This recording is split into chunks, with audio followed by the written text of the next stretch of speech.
Hello, Mrs. Merging the result. Hello, classmates. I'm going to discuss the Kirchhoff law.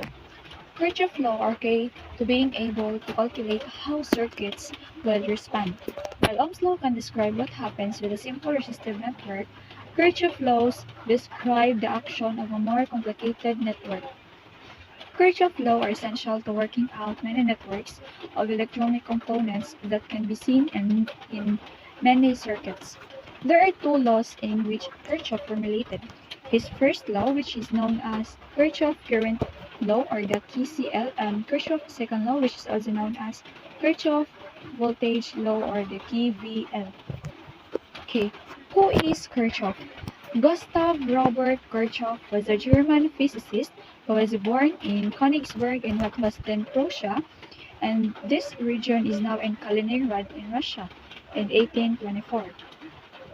Kirchhoff died in 1887 in Berlin. Again, this was in Prussia but is now in Germany. Kirchhoff undertook work in many areas of science. He is possibly most well known because he contributed to the fundamental understanding of electrical circuits by developing his laws for current and voltage in a circuit. Kirchhoff formulated these laws in 1845 when he was still a student, undertaking the work as a seminar exercise, but completing it for his doctoral dissertation. He moved to the University of Heidelberg where he investigated elements of spectroscopy with Robert Bunsen as well as contributing to our understanding of black body radiation, even coining that term himself.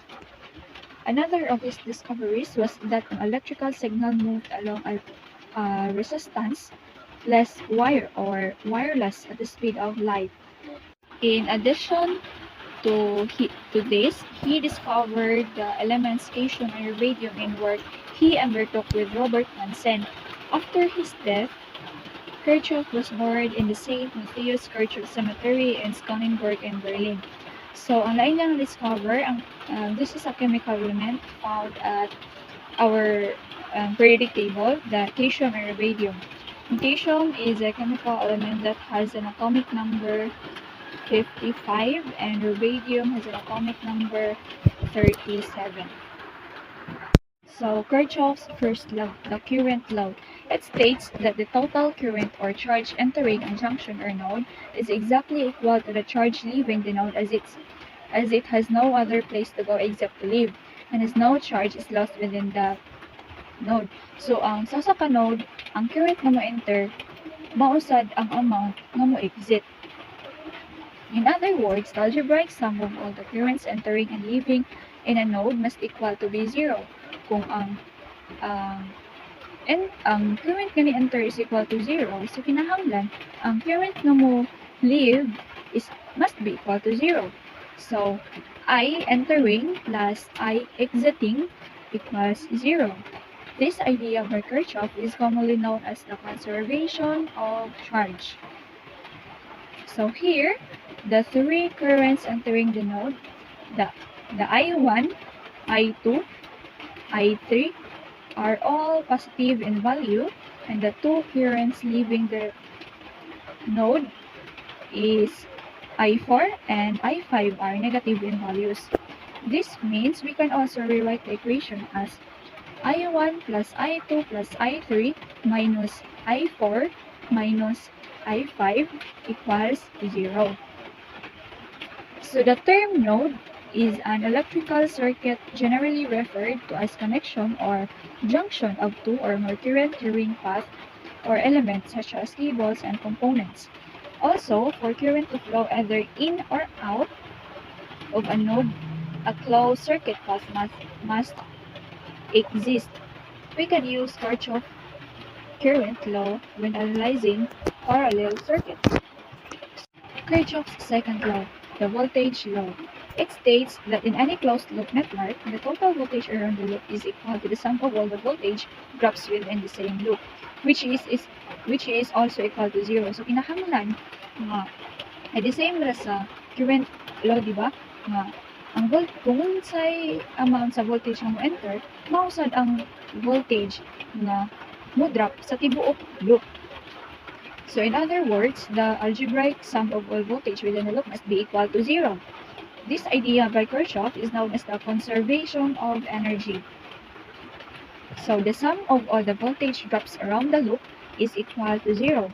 So voltage AB plus voltage BC plus voltage CB plus voltage DA equals 0.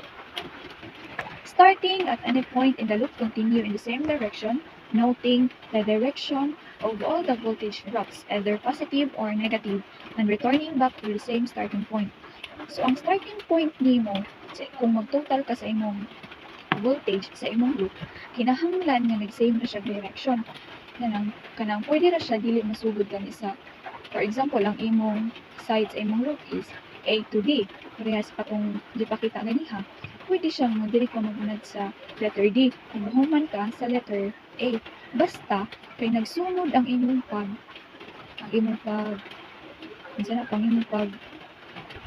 kuan sa imong loop kanang basta nagsunod sila ba nga wala siya naputol-putol sa imong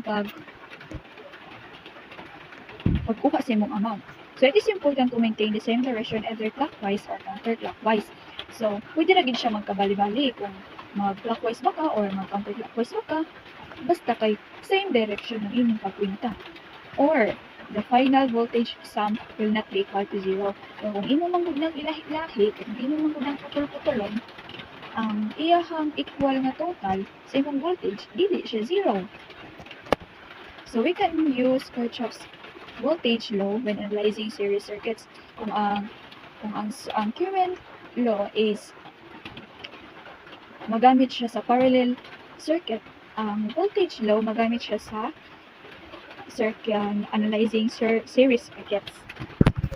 So I guess that is all for my topic today. Thank you for watching. Goodbye.